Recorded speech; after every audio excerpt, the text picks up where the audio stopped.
Hi, I'm back on the key learning on strategic management course of Executive MBA at IPMI International Business School.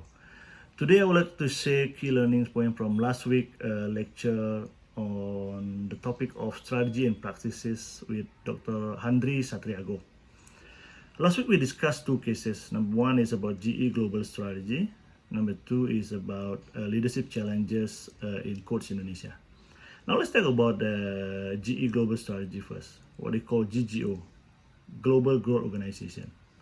GE implemented GGO was to accelerate GE visions for international growth by driving growth in new and different ways, with market expansion within local markets, while still continuing to leverage global scale. They place senior empowered leaders in local market, in select region, and report directly to those senior leaders. This was done, it's not like directly like full-blown organization, but rather than just do step by step, start from regional sales organization, then move forward to another enabling function such as HR, manufacturing, sourcing, and so on. One of the key things in doing this, actually it's very important to put a very senior leader who is accountable to lead the initiative, to ensure implementation. With the GGO, the regional leaders are empowered and delegated greater authority and accountability. The localization in this context of a GE case is they really invest in local product development and manufacturing. So not just increasing the content of produce locally.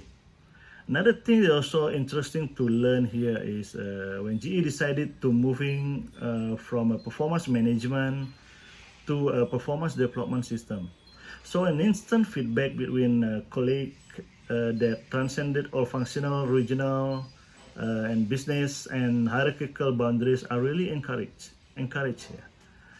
Last but not the least thing I learned also that no matter how good an initiative like GE with the GGO, knowing the market is so dynamic, disruptive, and require a lot of changes, then we have to review every single strategy wherever the strategy was successful in the past. But this is to ensure that the strategy is still relevant, effective going forward to keep performing well and grow sustainably for a few years afterward.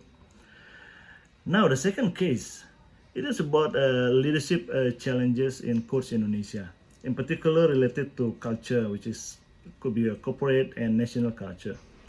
The case taught us how a leader should understand differences in national culture, and for comparing national societies consists of 6 independent dimensions, for example, rooted in difference between national culture, values. This is follow the Hofstede model, for example.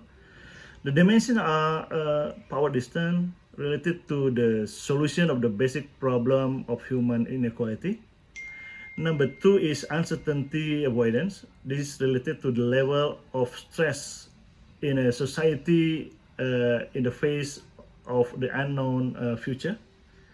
Number 3 is the dimension is about individualism versus collectivism. So also we need to review another dimension like masculinity versus femininity. This one related to the division of evolutional role between women and men. Long-term versus short-term orientation is another dimension. This relates to the choice of focus of people efforts, the future of the present and the past. And last but not the least is the indulgent versus restraint.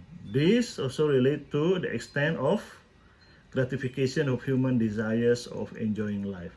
So it's very crucial for a leader to understand the cultural context of the managers and the employees that he or she is leading.